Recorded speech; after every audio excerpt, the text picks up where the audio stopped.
세계적인 바이올리니스트가 갑자기 무대에서 쓰러졌습니다. 손이 말을 듣지 않았고 말도 흐려졌죠. 교모세포종 뇌종양 생존 가능성은 8개월입니다. 모든 나라가 고개를 저었을 때 단 하나의 병원이 그녀에게 희망을 말했습니다. 수술 중 깨어있는 상태로 생명을 건 연주를 시작한 그녀. 그리고 그날 병원엔 아리랑이 울려 퍼졌습니다. 죽음 앞을 거닐며 바이올린을 연주한 그녀의 이야기가 시작됩니다. 구독과 좋아요 버튼은 영상 제작에 아주 큰 힘이 됩니다. 그럼 사연 시작합니다. 저는 소녀입니다. 28살 노르웨이에서 태어나 바이올린과 함께 살아온 음악가예요. 그날도 평범한 리허설이었어요. 비발디의 사계 중 봄을 연주하고 있었는데 갑자기 활을 든 오른손이 떨리기 시작했어요. 처음엔 긴장이라고 생각했죠. 하지만 떨림은 멈추지 않았고 입에서 나와야 할 말들이 꼬이기 시작했어요. 미안해요, 잠깐만. 단원들이 저를 바라보는 시선이 어색했어요. 평소 완벽주의자인 제가 연습을 멈춘다는 건 있을 수 없는 일이었거든요. 그날 밤 집에 돌아와서도 손떨림은 계속됐어요. 바이올린을 들려고 하면 활이 바닥에 떨어졌어요. 다음 날 바로 병원에 갔어요. 오슬로 대학병원, 노르웨이에서 가장 유명한 곳이었죠. MRI를 찍고 혈액 검사를 하고 온갖 검사를 다 했어요. 일주일 후 결과가 나왔어요. 뇌교종입니다. 4등급 악성 종양이고 위치가 언어 중추와 운동 중추 사이에 있어요. 의사의 말이 귀에 들어오지 않았어요. 뇌종양? 악성? 그게 뭘 의미하는지 알면서도 받아들이고 싶지 않았어요. 수술이 가능한가요? 위치상 매우 위험합니다. 언어 기능과 손 움직임을 담당하는 부위에 너무 가까워서 의사는 말을 흐렸어요. 하지만 그 표정만으로도 알 수 있었어요. 수술을 해도 제가 더 이상 바이올린을 연주할 수 없을 거라는 거요. 그럼 수술 없이는 8개월에서 1년 정도 세상이 무너지는 소리를 들었어요. 28년 동안 바이올린 없는 삶을 생각해 본 적이 없었거든요. 바이올린은 제 인생 그 자체였어요. 5살 때부터 시작해서 콩쿠르에서 상을 받고 유럽 전역에서 연주하며 살아왔는데 집에 돌아와서 바이올린 케이스를 열어봤어요. 200년 된 이탈리아산 바이올린이 그대로 있었어요.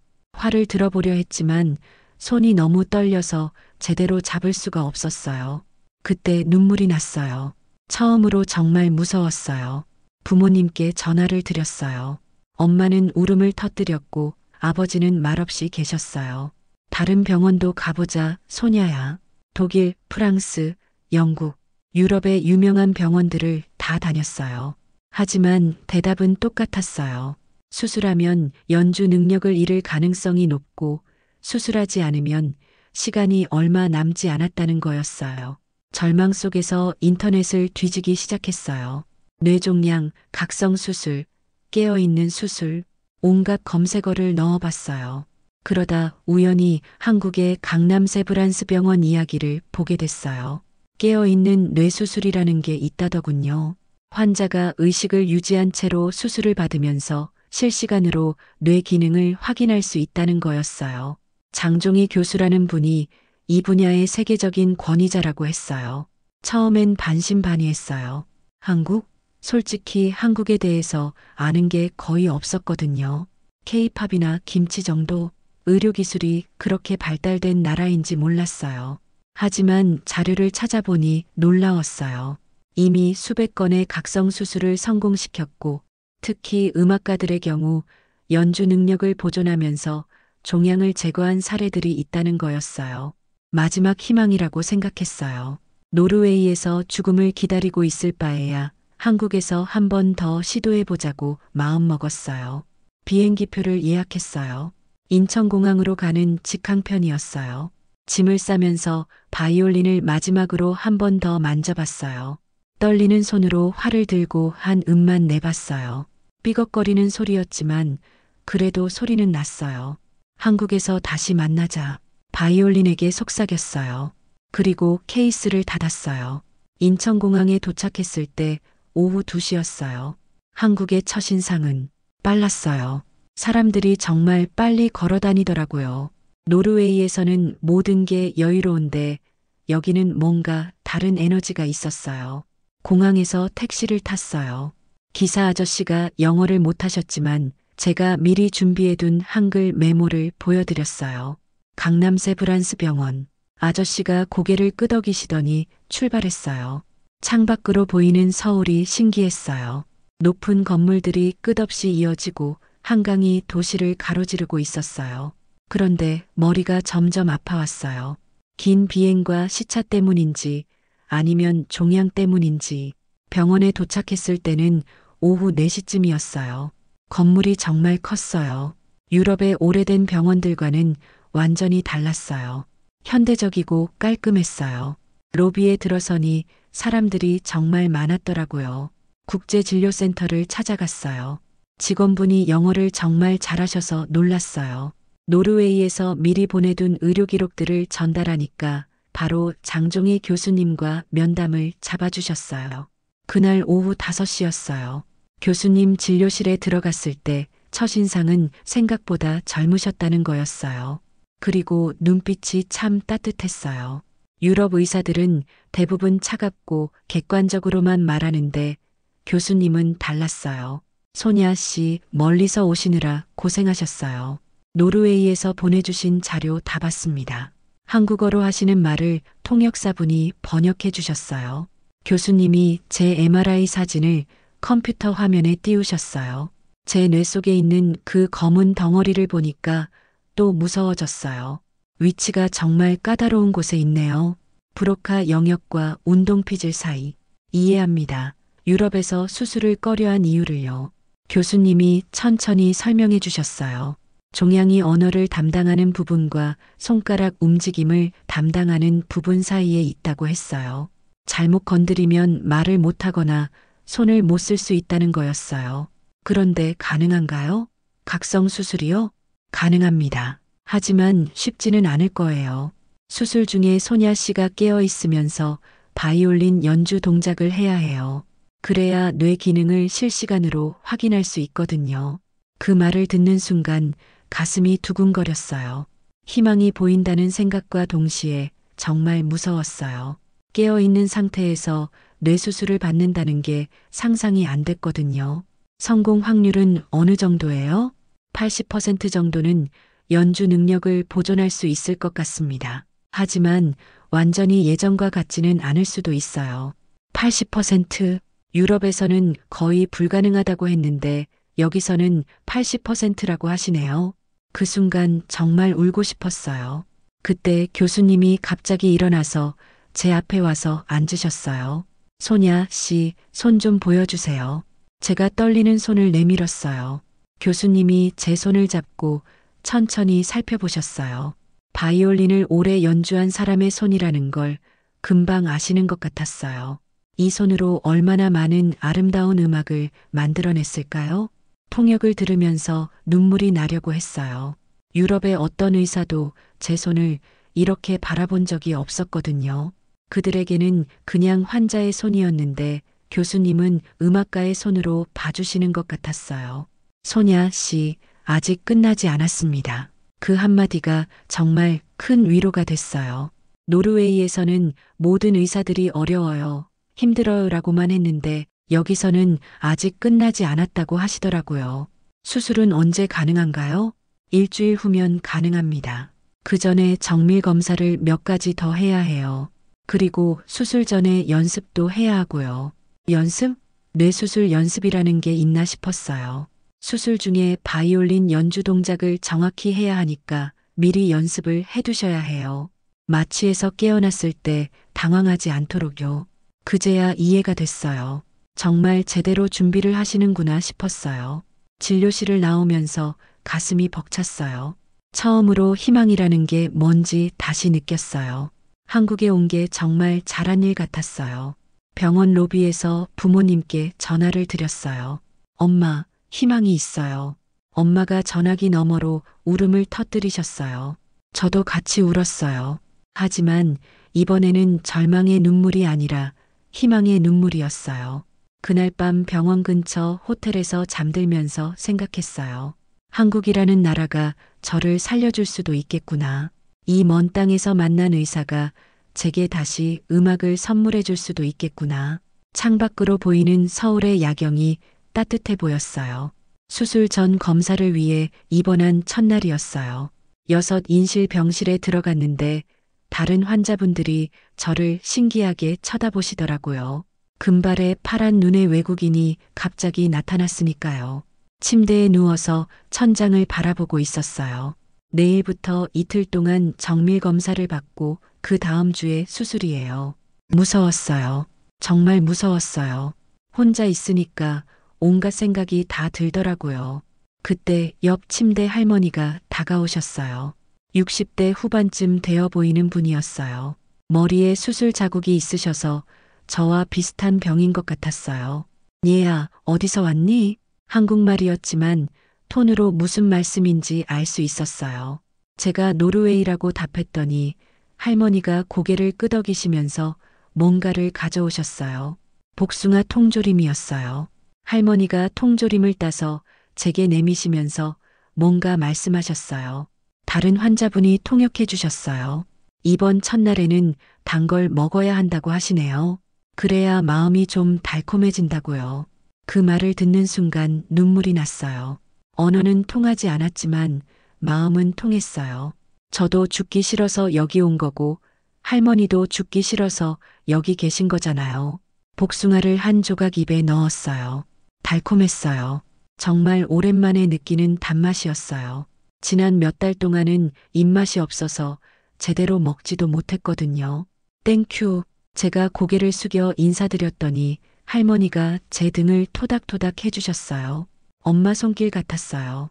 그때 처음으로 웃었어요. 한국에 와서 처음 웃은 거였어요. 할머니가 계속 뭔가 말씀하셨어요. 통역해 주시는 분이 설명해 줬어요. 자기도 뇌종양이래요. 작년에 수술했는데 잘 됐다고 하시네요. 걱정하지 말라고 여기 의사들이 정말 잘한다고요. 할머니가 제 손을 잡으시면서 또 말씀하셨어요. 나도 죽기 싫어서 여기 온 거야. 우리 같이 버텨보자. 그 말을 통역으로 듣는 순간 정말 울컥했어요. 나이도 다르고 나라도 다르고 언어도 다르지만 똑같이 살고 싶어 하는 마음은 같구나 싶었어요. 그날 저녁부터 할머니는 제게 여러 가지를 챙겨주셨어요. 병원 밥이 입에 안 맞을까봐 김치도 가져다 주시고 미역국도 끓여오셨어요. 처음 먹어보는 맛이었는데 신기하게 편안했어요. 다른 환자분들도 하나둘씩 저에게 관심을 가져주셨어요. 40대 아주머니는 바나나를 가져다 주셨고 50대 아저씨는 병실이 추울까봐 담요를 더 가져다 주셨어요. 여기서 외롭지 않게 지내라는 말을 몸짓으로 전해주시는 것 같았어요. 이틀째 되는 날 MRI와 PET 검사를 받았어요. 기계 소리가 무서웠지만 검사 끝나고 나니까 할머니가 또 기다리고 계셨어요. 이번에는 호떡을 사오셨더라고요. 달콤한 게 몸에 좋다면서 계속 먹이려고 하셨어요. 저도 모르게 호떡을 다 먹어버렸어요. 그렇게 맛있을 줄 몰랐어요. 밤에 잠들기 전에 할머니와 손짓 발짓으로 대화를 나눴어요. 할머니는 손자가 셋이 있으시다고 했어요. 그 아이들을 보려면 살아야 한다고 하시더라고요. 저는 바이올린을 다시 연주하고 싶다고 몸짓으로 말씀드렸어요. 할머니가 제 손을 보시면서 고개를 끄덕이셨어요. 그리고 뭔가 말씀하셨는데 통역하시는 분이 없어서 무슨 말인지 몰랐어요. 하지만 표정만 봐도 알 수 있었어요. 괜찮을 거야 라고 하시는 것 같았어요. 수술 전날 밤이었어요. 무서워서 잠이 안 왔어요. 내일 아침 8시에 수술실에 들어간다고 했어요. 정말 마지막일 수도 있다는 생각이 들었어요. 그때 할머니가 제 침대 옆으로 와서 앉으셨어요. 그리고 제 손을 잡고 뭔가 중얼중얼 하셨어요. 나중에 알았는데 기도를 해주신 거였어요. 한국말로 기도를 해주시는데 알아들을 수는 없었지만 마음이 편해졌어요. 다른 환자분들도 하나둘 저에게 와서 격려해 주셨어요. 몸짓으로, 미소로, 손을 잡아주는 것으로요. 말은 통하지 않았지만 마음은 전해졌어요. 그날 밤 늦게까지 할머니가 제 옆에 앉아 계셨어요. 제가 잠들 때까지 제 손을 잡고 계셨어요. 엄마가 어릴 때 제게 해주셨던 것처럼요. 마지막으로 기억나는 건 할머니의 따뜻한 손이었어요. 그리고 복숭아 통조림의 달콤한 맛이었어요. 한국에서 만난 첫 번째 가족들이었어요. 아침에 눈을 떴을 때 침대 옆에 복숭아 통조림이 하나 더 놓여 있었어요. 쪽지가 붙어 있었는데 한글로 뭔가 적혀 있었어요. 간호사님이 읽어주셨어요. 힘내세요. 우리가 기다리고 있어요. 그제야 알았어요. 저 혼자 싸우는 게 아니라는 걸요. 여기에 저와 같은 마음으로 살려고 애쓰는 사람들이 있다는 걸요. 수술복으로 갈아입으면서 생각했어요.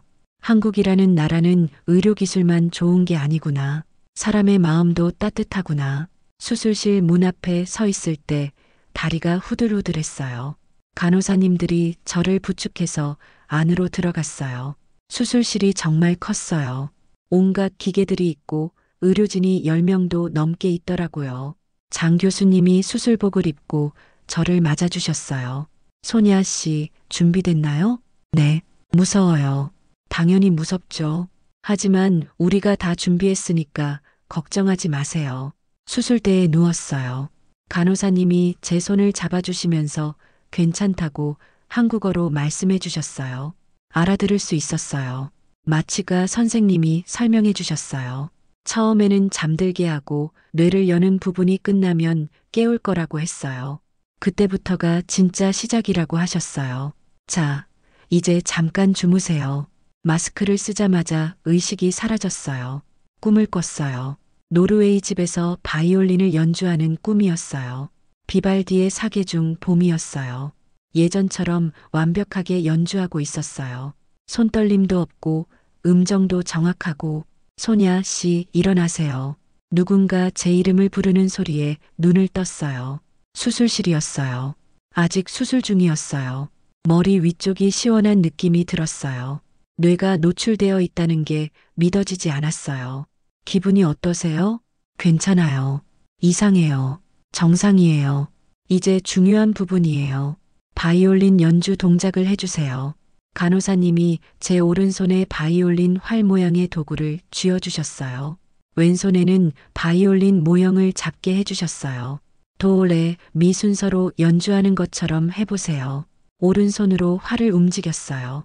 처음에는 어색했지만 점점 자연스러워졌어요. 동시에 도레, 미를 소리내어 말했어요. 좋아요, 계속하세요. 교수님이 뭔가 건드리시는 것 같았어요. 갑자기 오른손에 힘이 빠졌어요. 지금 어떠세요? 손에 힘이 안 들어가요. 알겠습니다. 다시 뭔가 조작하시니까 힘이 돌아왔어요. 신기했어요. 뇌를 실시간으로 확인하면서 수술하고 있다는 게요. 이번에는 좀 더 복잡한 연주를 해보세요. 비발디 사계 중에서 아는 부분으로요. 제가 가장 자신 있는 곡이었어요. 눈을 감고 연주하는 것처럼 손을 움직였어요. 왼손으로는 현을 짚는 동작을, 오른손으로는 활을 긋는 동작을요. 그런데 갑자기 말이 안 나왔어요. 입을 움직이려고 해도 소리가 안 나왔어요. 지금 말할 수 있나요? 고개를 저었어요. 무서웠어요. 괜찮습니다. 잠깐 건드린 거예요. 다시 뭔가 하시니까 말이 나왔어요. 다시 말할 수 있어요. 좋습니다. 이제 종양을 제거할게요. 계속 연주 동작 해주세요. 그때부터가 정말 긴 시간이었어요. 계속 바이올린 연주 동작을 하면서 동시에 말도 하고 손가락도 움직이고 피곤했지만 집중했어요. 제 인생이 걸린 순간이니까요. 80% 제거했습니다. 교수님이 말씀하셨어요. 아직 끝나지 않았다는 뜻이었어요. 조금 더 해야 해요. 위험한 부분이에요. 더 정확하게 연주해 주세요. 저는 눈을 감고 정말 연주하는 것처럼 했어요. 머릿속으로 음악이 들렸어요. 비발디의 선율이 흘러나왔어요. 제 손이 그 선율을 따라 움직였어요. 완벽해요. 조금만 더요. 얼마나 시간이 지났는지 모르겠어요.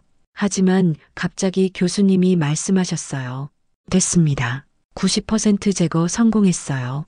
그 말을 듣는 순간 눈물이 났어요. 해냈구나 싶었어요. 손 움직임 어떤가요? 활을 든 오른손을 움직여 봤어요. 떨림이 없었어요. 예전처럼 부드럽게 움직였어요. 말은 어떤가요? 완벽해요. 정말 완벽해요. 마지막으로 노래 한 곡 해보실래요? 갑자기 웃음이 나왔어요. 수술대에서 노래를 부르다니요. 비발디 사계중 봄이요.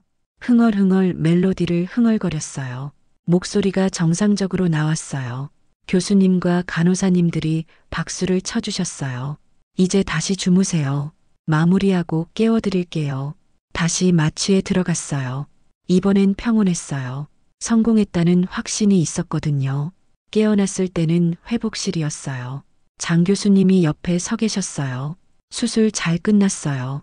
성공했습니다. 정말요? 정말이에요. 종양 90% 제거했고 뇌 기능은 모두 보존됐어요. 그제야 울음이 터져 나왔어요. 살았구나. 다시 바이올린을 연주할 수 있구나. 고마워요. 정말 고마워요. 교수님이 제 손을 잡아주셨어요. 소냐 씨가 잘 참아줘서 가능했어요. 앞으로 재활을 열심히 하면 예전처럼 연주할 수 있을 거예요. 9시간의 수술이었다고 했어요. 그 긴 시간 동안 깨어 있으면서 수술을 받은 거였어요. 믿어지지 않았어요. 병실로 올라갔을 때 할머니와 다른 환자분들이 기다리고 계셨어요. 모두들 박수를 쳐주셨어요. 제가 돌아온 걸 기뻐해 주셨어요. 그날 밤 할머니가 또 복숭아 통조림을 가져다 주셨어요. 이제 정말 달콤할 거야. 통역 없이도 무슨 말인지 알 수 있었어요. 복숭아를 한 입 베어 물었어요. 세상에서 가장 달콤한 맛이었어요. 수술 후 사흘째 되는 날 처음으로 바이올린을 잡아보라고 하셨어요. 물리치료사 선생님이 제 바이올린을 가져다 주셨어요. 케이스를 열었을 때 가슴이 두근거렸어요. 천천히 해보세요. 무리하지 마시고요. 오른손으로 활을 들어봤어요. 예전보다는 무거웠지만 떨림은 없었어요. 왼손으로 바이올린을 들었어요. 익숙한 무게였어요. 활을 현에 대고 천천히 그어봤어요. 솔라 소리가 났어요. 깨끗한 소리였어요. 그 순간 눈물이 났어요. 다시 소리를 낼 수 있구나 싶어서요. 소리가 나요. 정말 소리가 나요. 물리치료사 선생님이 웃으면서 박수를 쳐주셨어요. 하지만 아직 갈 길이 멀었어요.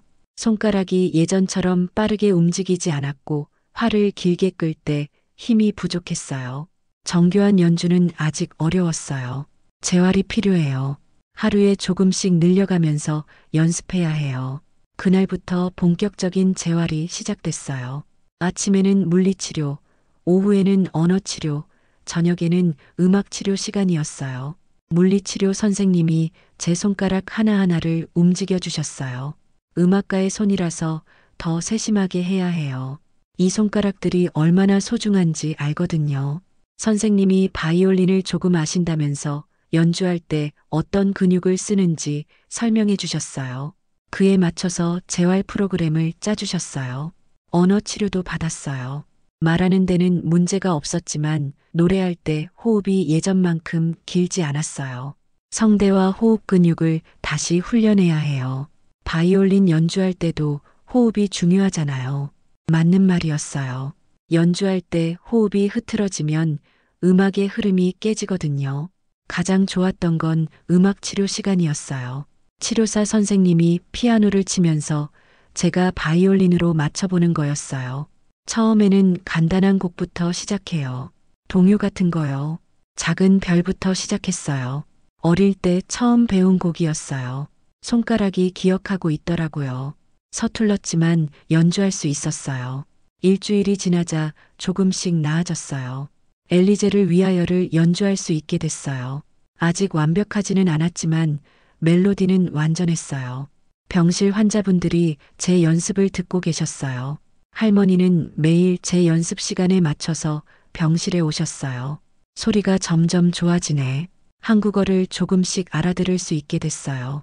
할머니가 매일 한국어를 가르쳐 주셨거든요. 2주째 되는 날 드디어 바흐의 미뉴에트를 연주할 수 있게 됐어요. 제가 10살 때 처음 완주한 곡이었어요.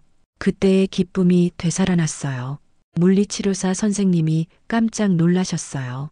회복 속도가 정말 빨라요. 의지가 강하셔서 그런 것 같아요. 의지라기보다는 간절함이었어요. 빨리 무대에 돌아가고 싶었어요. 사람들 앞에서 연주하고 싶었어요.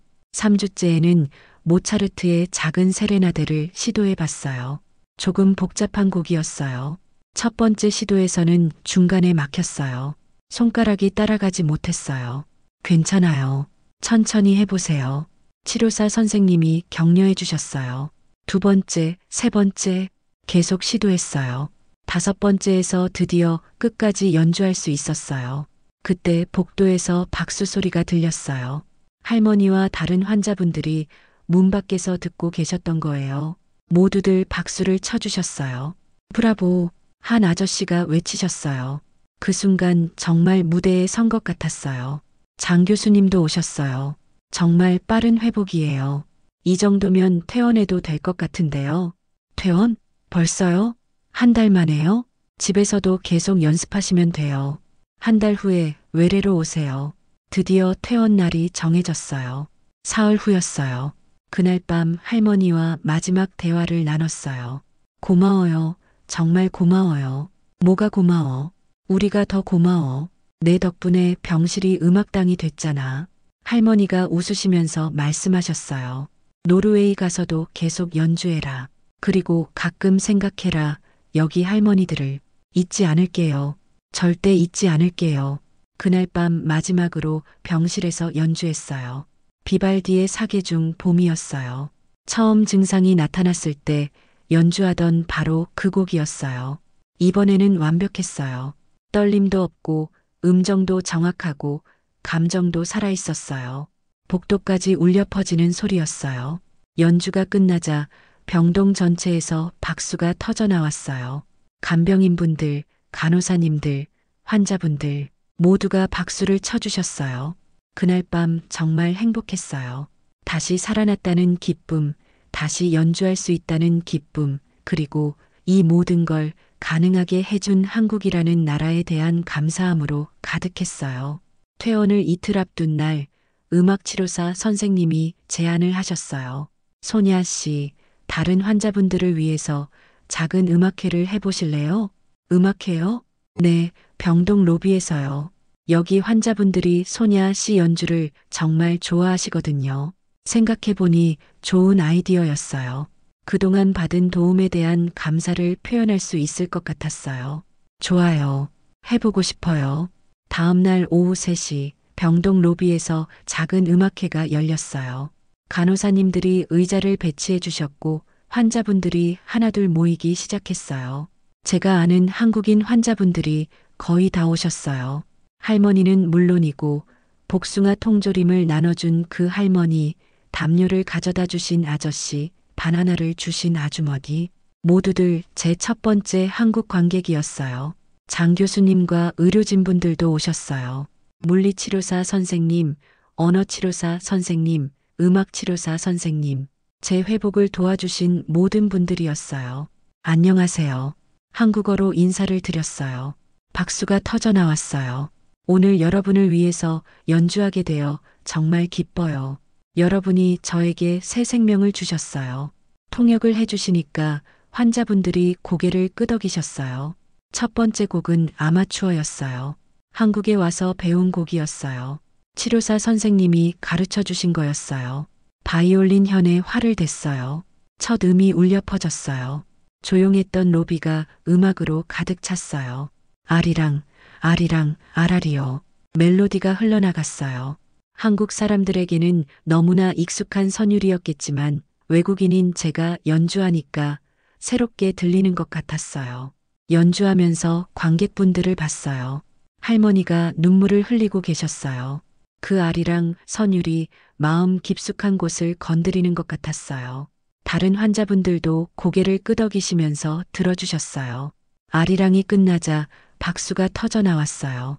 정말 따뜻한 박수였어요. 다음은 비발디의 사계 중 봄을 연주하겠습니다. 제가 한국에 오기 전 마지막으로 연주했던 곡이에요. 그리고 수술 중에도 연주했던 곡이고요. 이 곡은 제 인생의 곡이었어요. 절망에서 희망으로, 죽음에서 삶으로 돌아오게 해준 곡이었어요. 활을 현에 대고 천천히 시작했어요. 첫 멜로디가 흘러나갔을 때 수술실에서의 기억이 되살아났어요. 깨어있는 상태에서 이 곡을 연주하며 뇌수술을 받았던 그 순간들이요. 하지만 이번에는 달랐어요. 고통이 아니라 기쁨으로, 두려움이 아니라 감사함으로 연주하고 있었어요. 중간 부분에서 손가락이 빠르게 움직이는 구간이 나왔어요. 예전에는 당연했던 동작이었는데 지금은 기적 같았어요. 모든 음이 정확하게 나왔어요. 연주하면서 관객분들을 다시 봤어요. 장 교수님이 미소를 지으시면서 고개를 끄덕이고 계셨어요. 물리치료사 선생님은 제 손가락 움직임을 유심히 보고 계셨어요. 간호사님들은 감동받은 표정이었어요. 마지막 음이 사라지자 잠시 정적이 흘렀어요. 그리고 폭풍 같은 박수가 터져 나왔어요. 브라보, 브라보. 환자분들이 일어서서 박수를 쳐주셨어요. 할머니는 눈물을 닦으시면서 박수를 치고 계셨어요. 마지막으로 한 곡 더 연주하겠습니다. 노르웨이 민요예요. 제 고향의 노래입니다. 고향 생각이 났어요. 부모님, 친구들, 익숙한 풍경들. 하지만 슬프지 않았어요. 이제 두 개의 고향이 생겼으니까요. 노르웨이와 한국이요. 노르웨이 민요를 연주하면서 생각했어요. 음악은 정말 국경이 없구나. 언어가 달라도, 피부색이 달라도, 문화가 달라도 음악은 마음과 마음을 이어주는구나. 연주가 끝나자 또 박수가 터졌어요. 이번에는 저도 눈물이 났어요. 기쁨의 눈물이었어요. 할머니가 앞으로 나오셨어요. 그리고 제게 꽃다발을 주셨어요. 병원 화분에서 꺾어온 작은 꽃들이었지만 세상에서 가장 아름다운 꽃다발이었어요. 고마워, 우리 딸아. 할머니가 저를 딸이라고 부르셨어요. 그 순간 정말 할머니의 손녀가 된 것 같았어요. 다른 환자분들도 하나씩 인사를 해주셨어요. 어떤 분은 사탕을 주셨고 어떤 분은 손편지를 주셨어요. 한글로 쓰여진 편지였지만 마음은 전해졌어요. 장 교수님이 마지막에 오셨어요. 정말 훌륭한 연주였어요. 수술 전보다 더 감정이 풍부해진 것 같은데요? 그런 것 같아요. 죽음을 경험하고 나니까 삶이 더 소중해졌어요. 음악도 더 간절해졌고요. 그게 진짜 예술가의 모습이에요. 소냐 씨의 연주는 앞으로 훨씬 더 깊어질 거예요. 그날 밤 병실에서 받은 편지들을 읽어봤어요. 통역 앱을 써서 하나하나 읽었어요. 소냐 씨 덕분에 병원이 콘서트홀이 되었어요. 음악이 약보다 더 효과가 있는 것 같아요. 우리도 소냐 씨처럼 용기를 내겠어요. 한국을 사랑해줘서 고마워요. 편지를 읽으면서 또 울었어요. 제가 이분들에게 힘이 되었다니 믿어지지 않았어요. 오히려 제가 더 많은 힘을 받았는데요. 할머니가 마지막으로 오셨어요. 내일 진짜 가는구나. 네, 내일 아침에요. 심심할 거야. 너 없으면. 저도 그리울 거예요. 정말 많이요. 할머니가 제 손을 잡으시면서 말씀하셨어요. 너는 우리한테 천사였어. 아픈 사람들한테 음악을 선물해줬잖아. 할머니야말로 제게 천사였어요. 복숭아 통조림으로 저를 살려주셨어요. 그날 밤 늦게까지 할머니와 대화를 나눴어요. 서로의 가족 이야기, 꿈 이야기, 희망 이야기를 했어요. 말이 완전히 통하지는 않았지만 마음은 완전히 통했어요. 노르웨이 가서도 잊지 마라. 여기 할머니들을. 절대 잊지 않을게요. 연주할 때마다 생각날 거예요. 그래, 그럼 우리도 내 음악을 들을 수 있겠네. 마지막 밤이었어요. 한 달 동안 지낸 병실, 매일 연습했던 복도, 음악회를 했던 로비, 모든 곳이 추억이었어요. 창밖으로 서울의 야경이 보였어요. 처음 왔을 때는 낯선 도시였는데 이제는 제 두 번째 고향이 되었어요. 내일이면 떠나야 해요. 하지만 이별이 아니라 새로운 시작이라고 생각했어요. 한국에서 받은 새 생명으로 다시 음악을 시작하는 거니까요. 퇴원하는 날 아침 일찍 일어났어요. 마지막으로 병실을 정리하면서 한 달간의 기억들을 되돌아봤어요. 처음 입원했을 때의 두려움, 할머니의 복숭아 통조림, 수술 성공의 기쁨, 재활의 힘든 시간들, 그리고 어제의 작은 음악회까지 짐을 다 쌌는데도 떠나기가 싫었어요. 이곳이 제게는 단순한 병원이 아니라 새 생명을 얻은 특별한 곳이었거든요. 할머니가 일찍 오셨어요. 손에는 또 복숭아 통조림을 들고 계셨어요. 마지막 복숭아야. 비행기에서 먹어라. 고마워요, 할머니. 할머니를 꼭 안아드렸어요. 엄마를 안는 것 같았어요. 한 달 동안 엄마처럼 돌봐주신 분이었어요. 편지 쓸게요. 한국어 공부해서 한국어로 쓸게요. 그래, 기다릴게. 그리고 가끔 동영상도 보내라. 내가 연주하는 모습을요. 다른 환자분들도 하나둘 작별 인사를 하러 오셨어요. 바나나 아주머니, 담요 아저씨, 그동안 함께 지낸 모든 분들이었어요. 각자 작은 선물들을 주셨어요. 손편지, 사탕, 작은 인형. 값비싼 건 아니었지만 마음이 담긴 선물들이었어요. 소냐야, 건강해라. 음악 계속해라. 한국 생각나면 언제든 와라. 모든 분들이 격려해 주셨어요. 이런 따뜻함을 어떻게 잊을 수 있을까요? 장 교수님이 오셨어요. 퇴원 진료를 위해서였어요. 마지막 검사 결과 완벽해요. 정말 성공적인 수술이었습니다. 교수님 덕분이에요. 감사해요. 정말 감사해요. 소냐 씨가 용기 있게 각성 수술을 받아줘서 가능했어요. 그리고 재활도 정말 열심히 하셨고요. 교수님이 제 손을 잡으시면서 말씀하셨어요. 소냐 씨의 연주는 앞으로 훨씬 더 진할 겁니다. 죽음을 경험한 사람의 음악은 달라요. 더 깊고 더 진실하죠. 정말 그렇게 될까요? 확신해요. 어제 연주 들어보니까 벌써 달라졌더라고요. 기교는 예전과 같지만 감정이 훨씬 풍부해졌어요. 교수님의 말씀이 큰 위로가 됐어요. 단순히 병을 고친 게 아니라 더 나은 음악가로 만들어주신 것 같았어요. 한국에 또 오실 일 있으면 언제든 연락하세요. 정기검진도 받으실 겸해서요. 네, 꼭 올게요. 간호사님들이 마지막 선물을 준비해 주셨어요. 병동 스태프 전원이 쓴 편지였어요. 간호사님들, 간병인분들, 청소하시는 분들, 식당 아주머니까지 저를 돌봐주신 모든 분들의 편지였어요.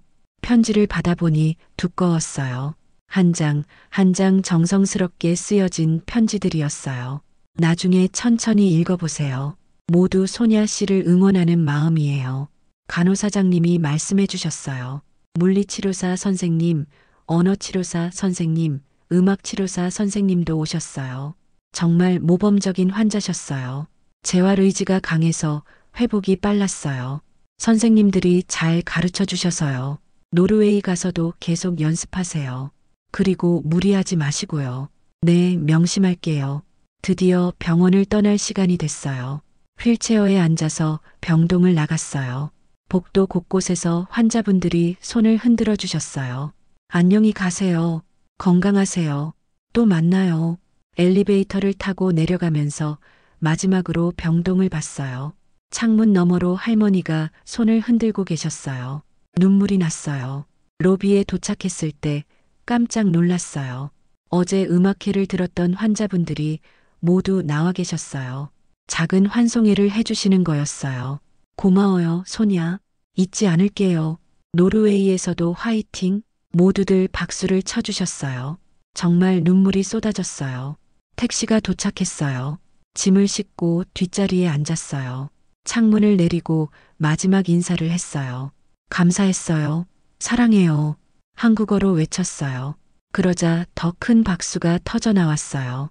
택시가 출발했어요. 뒤돌아보니 여전히 손을 흔들어 주시는 분들이 보였어요. 점점 작아지는 병원을 보면서 생각했어요. 여기서 제가 받은 건 단순한 치료가 아니었어요. 사랑이었어요. 가족의 사랑, 의료진의 헌신, 환자들 간의 동지애.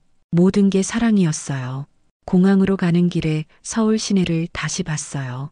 한 달 전에는 낯설기만 했던 도시가 이제는 친숙했어요. 한강, 높은 빌딩들, 빠르게 지나가는 사람들. 모든 게 소중해 보였어요. 인천공항에 도착해서 체크인을 했어요. 짐을 붙이면서 바이올린 케이스를 봤어요. 한 달 전에는 다시 연주할 수 있을지 확신이 없었는데 이제는 확신이 있었어요. 더 좋은 음악을 만들어낼 수 있다는 확신이요. 출국장에서 마지막으로 한국을 봤어요. 이 나라가 제게 새 생명을 주었어요. 그리고 새로운 가족도 주었어요. 비행기에서 할머니가 주신 복숭아 통조림을 열었어요. 여전히 달콤했어요. 그 달콤함 속에 할머니의 사랑이 담겨 있었어요. 창밖으로 한국이 점점 멀어지고 있었어요. 하지만 슬프지 않았어요. 언젠가 다시 올 거니까요. 그리고 이 경험은 제 음악 속에 영원히 남을 거니까요. 한국 고마워요. 사랑해요. 노르웨이에 돌아온 지 석 달이 지났어요. 부모님은 제가 완전히 회복된 모습을 보시고 정말 기뻐하셨어요. 친구들도 놀라워했어요. 예전보다 더 건강해 보인다고 했어요. 첫 번째 연주회는 오슬로 콘서트홀에서 열렸어요. 작은 공연이었지만 제게는 정말 의미 있는 무대였어요. 사람들이 제 회복을 축하해주러 많이 왔어요. 무대에 서기 전 분장실에서 한국에서 받은 편지들을 다시 읽어봤어요. 할머니의 편지, 간호사님들의 편지, 환자분들의 편지, 모든 편지가 제게 힘을 주었어요. 바이올린을 들고 무대에 섰어요. 조명이 저를 비췄을 때 한국에서의 모든 순간들이 스쳐 지나갔어요. 안녕하세요. 오늘 이 무대에 설 수 있게 해주신 분들께 먼저 감사드려요. 관객들이 조용히 들어주었어요. 석 달 전 저는 뇌종양 진단을 받았어요. 노르웨이에서는 치료가 어렵다고 했죠. 그때 저는 한국이라는 나라를 알게 됐어요. 관객들이 놀란 표정이었어요. 제 병에 대해 아는 사람이 별로 없었거든요. 한국에서 저는 각성 수술이라는 걸 받았어요. 깨어있는 상태에서 뇌수술을 받으면서 바이올린을 연주했죠. 오늘 첫 번째 곡은 그때 연주했던 곡이에요. 비발디의 사계 중 봄을 연주했어요. 수술실에서 연주했던 바로 그 곡이요. 하지만 이번에는 완전히 달랐어요. 감정이 훨씬 깊었어요. 죽음을 이겨낸 사람만이 낼 수 있는 소리였어요. 연주가 끝나자 박수가 터져 나왔어요. 몇몇 관객은 눈물을 흘리고 있었어요. 두 번째 곡은 한국에서 배운 곡이에요. 아리랑이라는 한국의 민요입니다. 아리랑을 연주하기 시작했어요. 노르웨이 관객들에게는 처음 듣는 선율이었겠지만 금세 빠져들었어요. 음악은 정말 국경이 없구나 싶었어요. 아리랑을 연주하면서 할머니 생각이 났어요. 복숭아 통조림을 주시던 그 따뜻한 손길, 마지막 밤에 해주신 기도, 공항에서 손을 흔들어 주시던 모습. 연주가 끝나자 관객들이 일어서서 박수를 쳤어요. 기립박수였어요. 이 곡은 제게 생명을 다시 준 나라를 위한 곡입니다. 한국이라는 나라와 그곳에서 만난 사람들을 위한 곡이고요. 그날 밤 공연이 끝나고 많은 사람들이 축하해줬어요. 그 중에 한국 교민분들도 계셨어요. 정말 감동적이었어요. 한국 사람으로서 자랑스러웠어요. 아리랑을 이렇게 아름답게 연주해 주셔서 고마워요. 그분들을 만나니까 더욱 한국이 그리웠어요. 집에 돌아와서 한국에 영상 편지를 보냈어요. 병원에 보내려고 찍은 거였어요. 할머니, 잘 지내세요? 저는 노르웨이에서 첫 연주회를 했어요. 할머니가 가르쳐 주신 아리랑을 연주했어요. 관객들이 정말 좋아했어요. 영상을 찍으면서 또 눈물이 났어요. 그리운 마음이 컸어요. 며칠 후 한국에서 답장이 왔어요. 장 교수님이 보내주신 영상이었어요. 병동 환자분들이 모여서 제 연주 영상을 보고 계시는 모습이었어요. 할머니가 화면에 나오셨어요. 많이 야위셨지만 웃고 계셨어요. 소냐야, 연주 잘 봤어. 정말 좋아졌구나. 목소리도 밝아지고 얼굴도 좋아 보이고 우리가 자랑스러워. 할머니의 목소리를 듣는 순간 펑펑 울었어요. 보고 싶었어요. 정말 보고 싶었어요. 그 후로 정기적으로 연락을 주고받았어요. 저는 연주 영상을 보내드리고 한국에서는 병원 소식을 알려주셨어요. 6개월 후 한국에서 초청을 받았어요. 서울시립교향악단과 협연을 해달라는 거였어요. 물론 바로 승낙했어요. 다시 인천공항에 도착했을 때 장 교수님이 마중 나와주셨어요. 소냐 씨, 돌아오신 걸 환영해요. 저도 정말 기뻐요. 그리워서 어쩔 줄 몰랐어요. 병원에 들렀어요.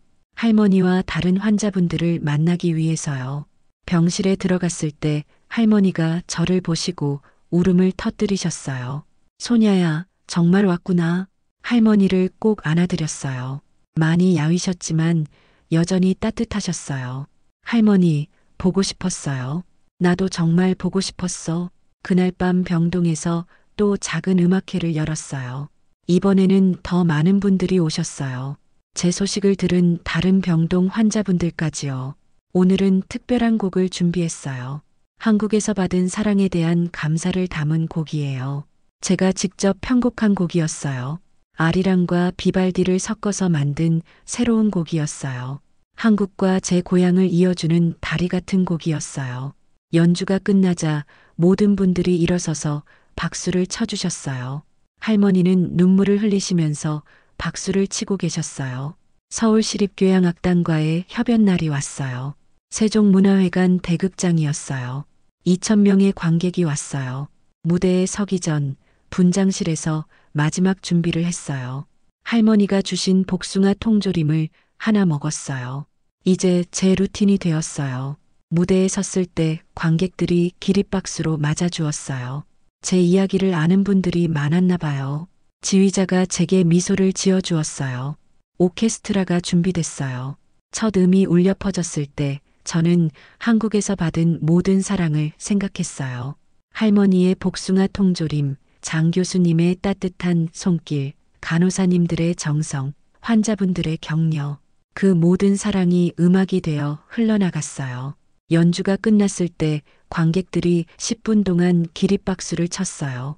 앵콜을 요청했어요. 앵콜로 아리랑을 연주했어요. 2,000명의 한국인과 함께 부르는 아리랑이었어요. 그 순간 정말 행복했어요. 공연 후 기자회견에서 질문을 받았어요. 한국에서의 경험이 음악에 어떤 영향을 줬나요? 저는 한국에서 단순히 생명만 얻은 게 아니에요. 새로운 영혼을 얻었어요. 죽음 앞에서 느낀 절망, 사람들에게서 받은 사랑, 기적 같은 회복. 이 모든 경험이 제 음악을 더 깊게 만들어줬어요. 앞으로의 계획은 무엇인가요? 정기적으로 한국에 와서 연주할 예정이에요. 그리고 각성 수술에 대한 다큐멘터리도 만들 계획이에요. 더 많은 사람들이 희망을 가질 수 있도록요. 마지막 질문이었어요. 한국에 대해서 한마디 해주세요. 저는 잠시 생각했어요. 한국에서 받은 모든 것들이 머릿속을 스쳐 지나갔어요. 한국은 저에게 두 번째 고향이에요. 제가 가장 절망적일 때 저를 구해준 나라고, 가장 외로울 때 가족이 되어준 사람들이 있는 곳이에요. 한국의 의료기술은 세계 최고예요. 하지만 더 놀라운 건 한국 사람들의 마음이에요. 그 따뜻함이 저를 정말로 살렸어요. 그날 밤 할머니와 마지막 시간을 보냈어요. 언제 또 올 거야? 3달 후에 올게요. 정기검진도 받을 겸해서요. 그래, 기다릴게. 건강하게 지내고, 할머니도 건강하세요. 저 때문에 무리하지 마시고요. 할머니가 제 손을 잡으시면서 말씀하셨어요. 너는 우리에게 희망이었어. 음악이 정말 사람을 살릴 수 있다는 걸 보여줬어. 할머니가 저를 살려주신 거예요. 아니야, 우리 서로 살려준 거야. 할머니 말씀이 맞았어요. 우리는 서로를 살려준 거였어요. 공항에서 작별 인사를 할 때 이번에는 슬프지 않았어요. 이제 정말 가족이 됐으니까요.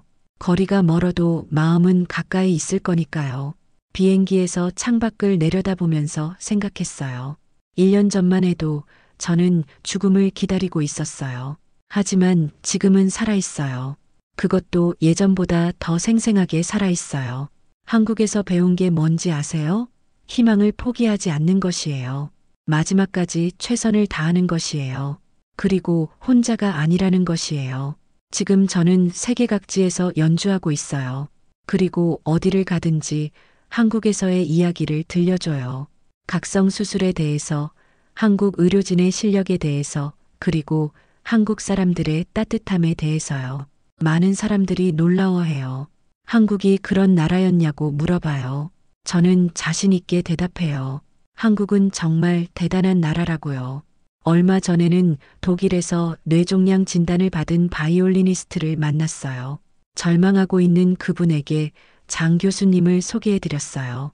지금 그분도 한국에서 치료받고 계세요. 제가 받은 사랑을 다른 사람에게도 전해주는 거예요. 이게 제가 할 수 있는 보답이라고 생각해요. 매년 한국에 와서 연주해요. 그리고 매번 병원에 들러서 환자분들과 시간을 보내요. 새로 입원하신 분들에게 희망의 메시지를 전해드려요. 포기하지 마세요. 기적은 있어요. 제가 살아있는 증거니까요. 할머니는 여전히 건강하세요. 가끔 아프시긴 하지만 여전히 밝으세요. 저에게 계속 편지를 보내주시고 제 연주 영상을 기다리세요. 장 교수님은 여전히 각성 수술의 세계적 권위자로 활동하고 계세요. 저처럼 절망적인 환자들에게 희망을 주고 계시죠. 그분이 지난번에 말씀하셨어요. 우리의 역할은 기적이 아니라 기적이 가능하게 만드는 준비입니다. 정말 멋진 말씀이었어요. 기적은 저절로 일어나는 게 아니라 사람들이 만들어가는 거라는 뜻이죠. 저도 이제 그런 사람이 되고 싶어요. 누군가에게 희망을 주는 사람, 기적을 준비하는 사람이요. 음악도 그런 거라고 생각해요. 단순히 아름다운 소리가 아니라 사람의 마음을 치유하는 힘이 있는 거죠. 절망하는 사람에게 희망을 주고 아픈 사람에게 위로를 주는 거요. 한국에서 배운 가장 큰 교훈이에요. 사람은 혼자 살 수 없다는 것, 서로 도우며 살아야 한다는 것, 그리고 포기하지 않으면 기적이 일어날 수 있다는 것이요. 지금 이 순간도 한국 어딘가에서는 제가 받았던 것과 같은 치료를 받는 사람들이 있을 거예요. 절망하고 있는 사람들에게 희망을 주는 의료진들이 있을 거고 서로를 위로하며 버텨내는 환자들이 있을 거예요. 그분들에게 말씀드리고 싶어요. 포기하지 마세요. 끝까지 희망을 잃지 마세요. 여러분 곁에는 여러분을 사랑하는 사람들이 있어요. 그리고 한국이라는 나라가 있어요. 세계 최고의 의료 기술과 따뜻한 마음을 가진 사람들이 있는 나라가요. 저는 매일 감사하며 살고 있어요. 살아있다는 것 자체에 감사하고 음악을 할 수 있다는 것에 감사하고 한국이라는 두 번째 고향을 만난 것에 감사해요. 여러분도 한국의 따뜻함을 느껴본 적이 있나요? 어려울 때 누군가 손을 내밀어 준 경험이 있나요? 그런 순간들이 우리를 살게 하는 거라고 생각해요. 저의 이야기가 여러분에게 조금이라도 희망이 되었다면 좋겠어요. 그리고 주변에 힘들어하는 사람이 있다면 복숭아 통조림 하나, 따뜻한 말 한마디라도 건네주세요. 그 작은 사랑이 누군가에게는 생명이 될 수 있어요. 한국, 정말 고마워요. 그리고 사랑해요. 여러분은 언제 한국이 따뜻하다고 느끼셨나요? 이런 이야기가 마음에 닿으셨다면 댓글로 여러분의 생각도 들려주세요. 그리고 구독과 좋아요도 잊지 마세요. 더 많은 감동적인 이야기로 찾아뵐게요.